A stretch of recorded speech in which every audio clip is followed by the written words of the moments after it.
कुछ जख्म ऐसे होते हैं जो आम इंसान को कचोटते हैं, और वो जख्म अगर आर्थिक हों, जिंदगी की गाढ़ी कमाई से जुड़े हों, तो तकलीफ ज्यादा होती है।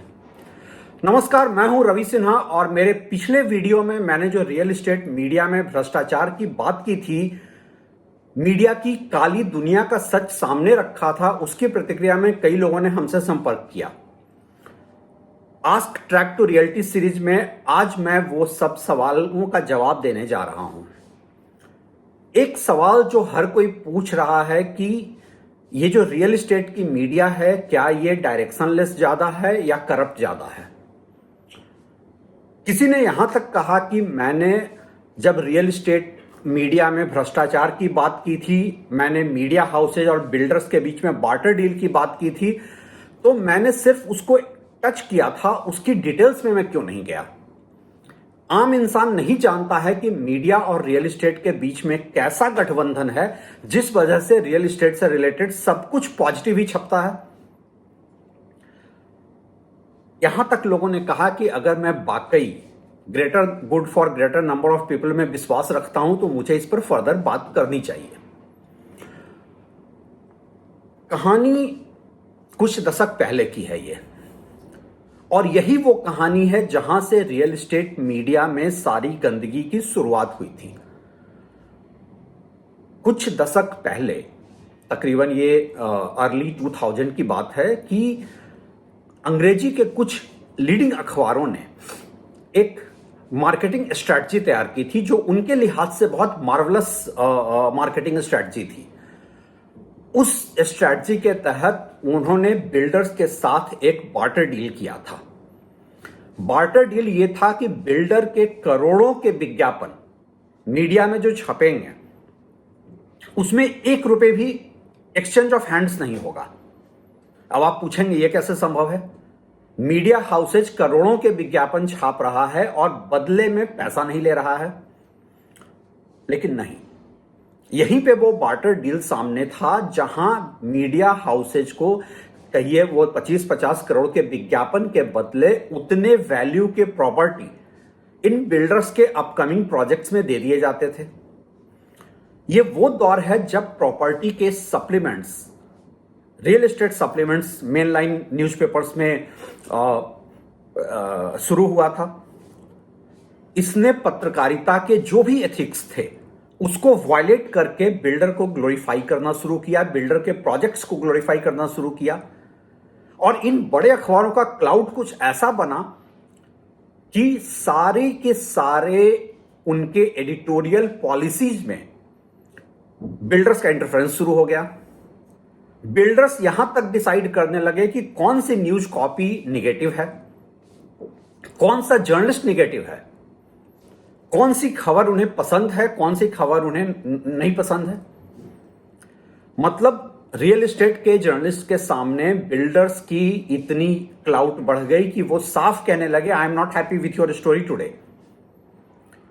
ऐसा लगता था कि बिल्डर्स के पास एक डिवाइन राइट है एडिटोरियल पॉलिसी को डिक्टेट करने का, और बेचारे जर्नलिस्ट की कोई कीमत नहीं है मार्केट में। उनका काम सिर्फ बिल्डर्स को सर्व करना रह गया है। इंडस्ट्री बॉडी, रियल एस्टेट की इंडस्ट्री बॉडी क्रेडाई तो एक स्टेप और आगे चली गई।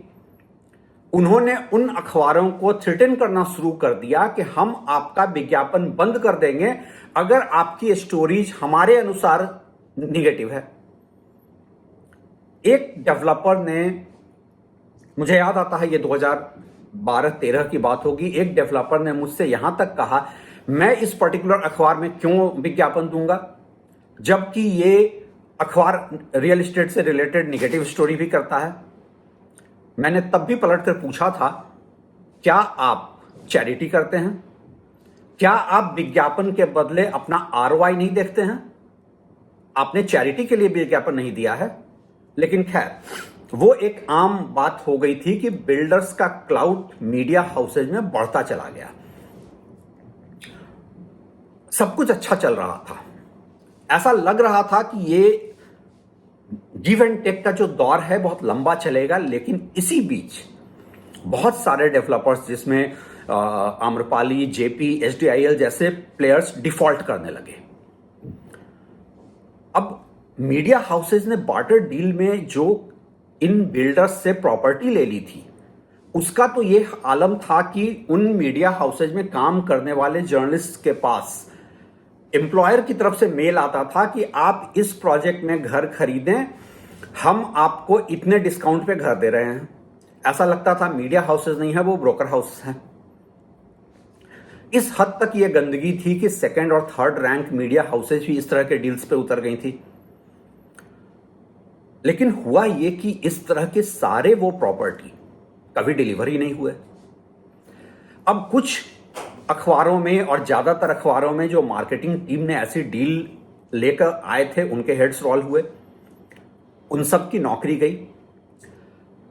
लेकिन इस तरीके से मीडिया ने न सिर्फ रेवेन्यू खोया, अपनी क्रेडिबिलिटी हमेशा के लिए खो दी, और तब से कोई उनको जो लॉस्ट ग्राउंड है वो रिगेन नहीं हो पाया है।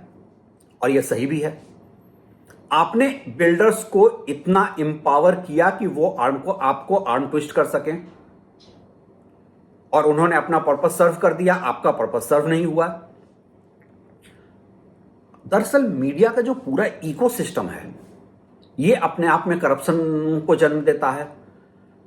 आज ये करप्शन इतना डीप रूटेड है मीडिया में कि बिल्डर्स ये सोचते हैं कि अखबार में विज्ञापन देने की बजाय प्रेस रिलीज को ही किसी लीडिंग न्यूज एजेंसी से कैरी करवा दिया जाए, जो कि 30-40 अखबार न्यूज एजेंसी की रिपोर्ट्स उठा लेते हैं। उनका पर्पस सर्व हो जाता है। पत्रकार भी आज के दौर में एजेंसीज में ऐसे बैठे हैं जिनका एक रेट कार्ड बन गया है, जिसको हम लोग पीपीआर कहते हैं, पे पर रिलीज। अब उसका कॉस्ट डिफर करता है। एक अफोर्डेबल हाउसिंग प्रोजेक्ट का रेट कार्ड कुछ होता है, तो ये डेवलपर्स से लग्जरी हाउसिंग में कुछ ज्यादा रेट कार्ड पे रिलीज ले लेते हैं। करप्शन यहीं तक नहीं है, एक और तरह की ब्रीड मीडिया में आ गई है जो रियल एस्टेट के स्पेस में है, जो सोचते हैं कि बिल्डर्स के करीबी होने का और उनको अनड्यू कवरेज देने का सबसे बड़ा फायदा है कि वो अपना करियर लॉन्ग टर्म में चमका सकते हैं।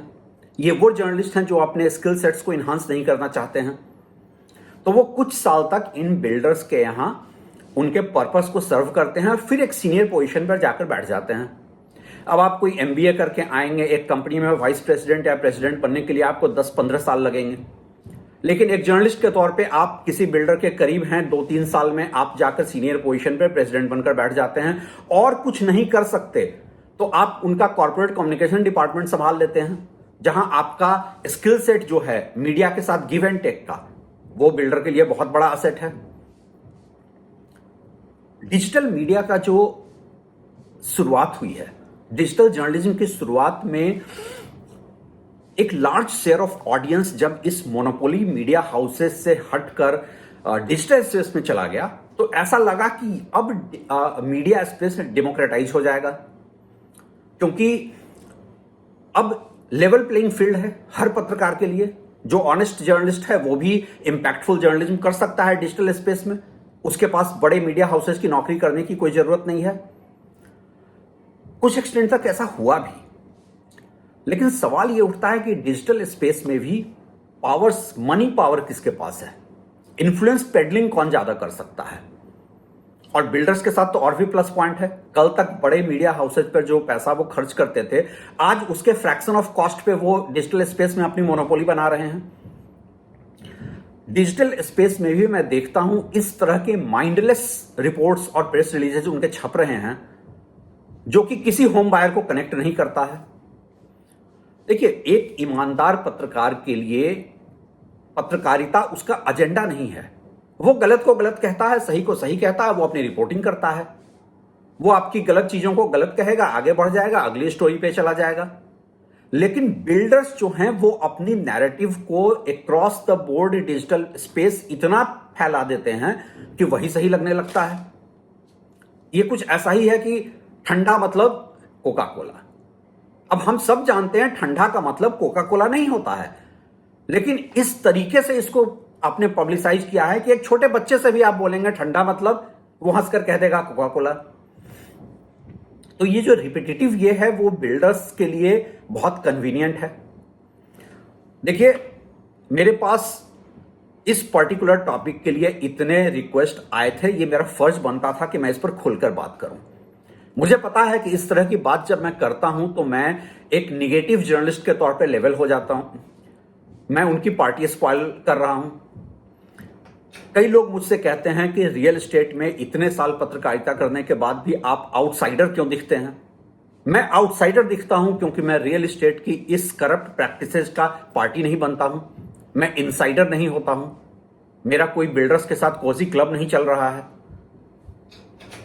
आप मुझे निगेटिव जर्नलिस्ट कहें, लेकिन मेरा जो काम है ईमानदारी से सवाल पूछने का, वो मैं करता रहूंगा। Thanks for watching.